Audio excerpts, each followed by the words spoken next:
Alright, so today I'm gonna be finishing the economic transition part 3,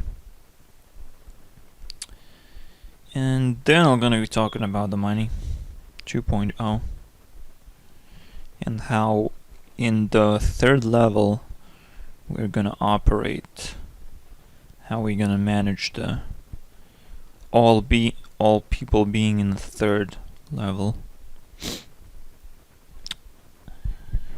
Alright, so first,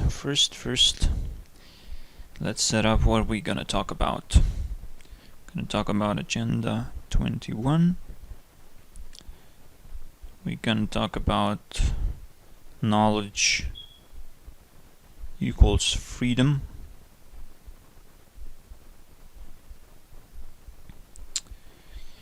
And what else? I think that's actually enough. We also have the domino effect, but I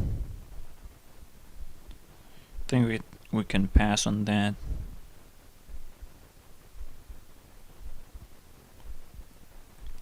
But basically the simple version of domino effect is that we have been lied to, and because, well, we are controlled, right? So in order for mind to achieve certain action, it just has to do certain type of input, and usually the input is based on a lie, because, well, we are emotionally driven. At this stage we are emotionally driven, and usually we just get certain kind of information and we act a certain way. This is what the purpose of the lie is to be able to manipulate us into thinking certain things and operating in certain ways. You can lie to yourself, like that you are in a big threat, that you are very excited right now. You can create an emotion for your body, and your body will operate on that emotion. It's simple as that. This is how it works. So,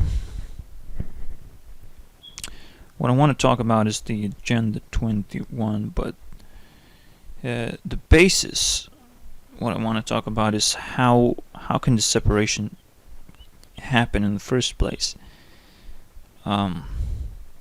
I think this is how it looks. We have the nature, we have society, a level of society, because once we go up from nature to something else, well, I'll talk about this, about the freedom, because every time we go up one level, we have more freedom because we have more power. So really, it's not the knowledge that gives us freedom, it's the power that gives us freedom. Ability to control more things is the freedom, and of course the control should not interrupt other people's ability to control things if they have been assigned to do that. So let's say we all operate in the brain, right? No longer we care about the simple body functions. So everyone would have a certain piece in the brain, depending on how good how much value they produce. So right now we have this kind of structure where the society is much bigger than the government itself. The government is really small, and I think the evil plan of Agenda 21 is cutting off the society and making it stable. This is the evil part. The good part is that, well, the separation has to happen, right? But we have to open a new type of government where anyone can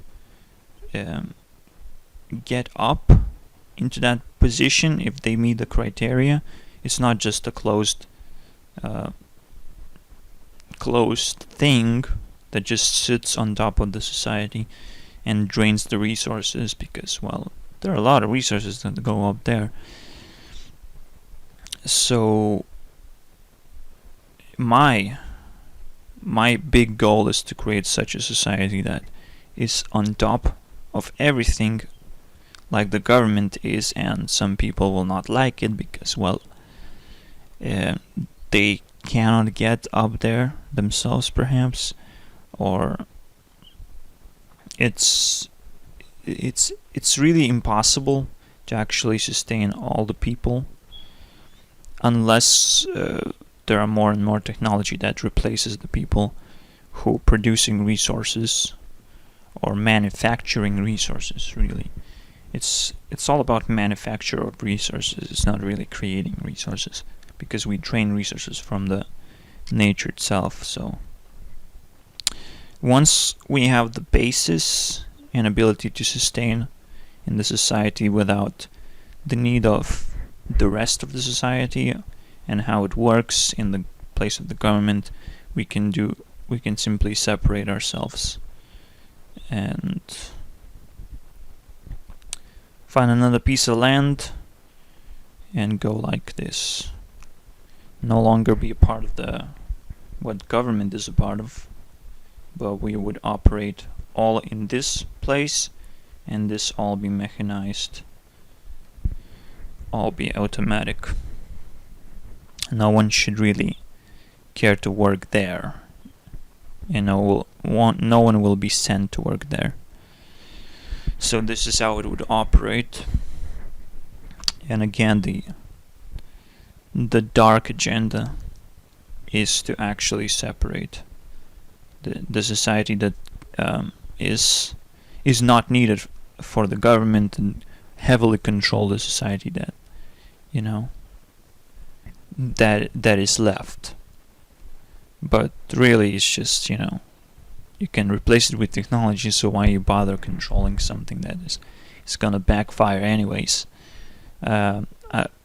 So either they're really stupid to have such an agenda, or they actually mean a good type of agenda. So I can't really tell, but the way they operate, they seem to be going for the bad type of change in the world. And this is why we have to do it ourselves. Obviously, we have to separate ourselves and try to create this. It's kind of weird, because it never happens in the body, where body protests against the mind and just tries to create its own mind. That would be weird. But yeah, like, that's weird. That is weird. That is questionable, actually. if it's actually possible. But yeah. Anyways, we also have the levels of freedom. So I say that every single time you go one level up, you have more power. And let's take a look. So in the first stage, we will be like animals. We would be in this control of nature, where we can't really be anywhere in any single part of nature. We just have our own niche, where we are good at things. We are able to survive, but we are a huge part of the nature. If nature would just shift a little bit, we just completely lose ourselves, and we still are connected with the nature really tightly. So we're not really surviving, we're not sustaining ourselves, we're not gathering resources in one place, because we don't really have that place. We cannot really have a place in nature. So the first step of power is to create the place. You find this in the game of Minecraft, I would say, where You might not know exactly where you want to set up the base, but once you find that place, you gather all the resources into that base. You always come back and you improve on the base and whatnot,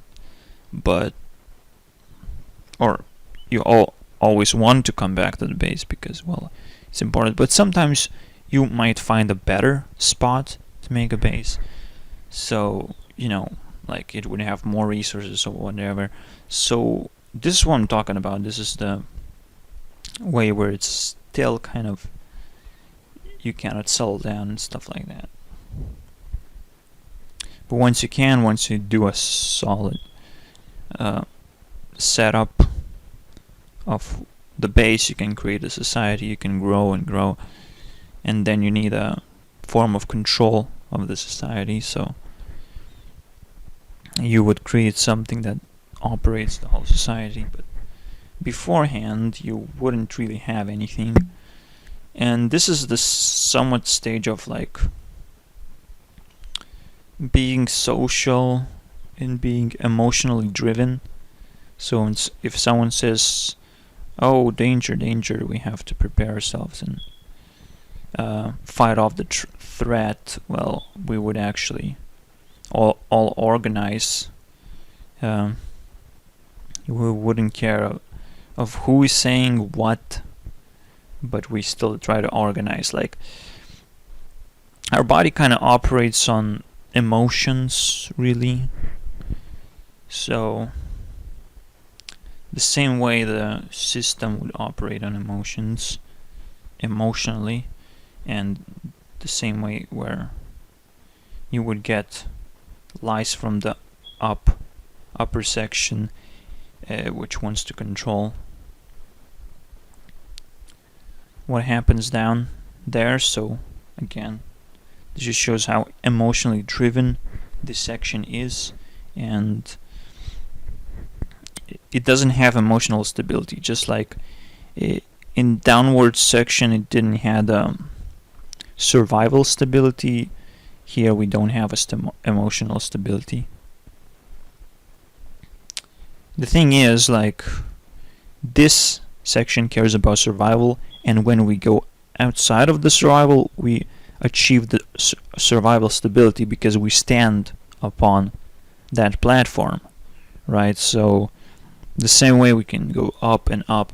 It probably has more levels higher, but this is the transition that I'm talking about. This is where we get this emotional stability, emotional freedom, where we're able to stand and understand. That's what it means, like, understand. We came from under, but now we stand. This is what it means. That's pretty ridiculous, actually. That now I just figure out. Yeah, it's like that's a pretty awesome model.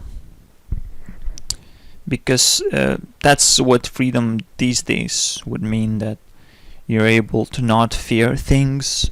You're able to completely get rid of the emotional bondage and understand how the emotions work and how you can operate them, how you can avoid sadness when you shouldn't be sad, when you should avoid anger, and all of this stuff that really reduces the quality of your life. So that's what I'm talking about when I'm talking about the transition. This is one of the key things of what the transition is first of all getting more freedom, and the main thing is getting the emotional freedom, understanding the emotion.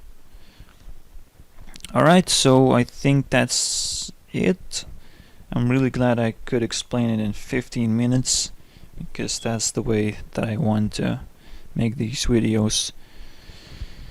Just because my friend always complains about the length of the video, and I completely understand that it should be short, should be straight to the point, and next time we're gonna figure out how this triangle can operate on its own, somewhat on its own, where all the background stuff is just completely artificial, and kind of out of our control, but we would be able to change it so it would, produce what we want. That's somewhat how it works. We kind of, again, with the body, we kind of are, or shouldn't even care to control it with emotions or something like that. We kind of want to be honest with the body, like say how we really feel and what we really think, what's really happening. So we should be always honest. That's the key point of who gets selected into this group. They have to be just 100% honest about things, and that's the biggest criteria that I would say. Again, not sure if being honest is enough, but yes, that's one of the key things, where you're not lying to your body. You just let it operate and say what you want and try to achieve that. So that's about it. Thank you for watching. Next time we're gonna have something more exciting, but I think that was getting to the point of excitement. Alright, so see you guys next time.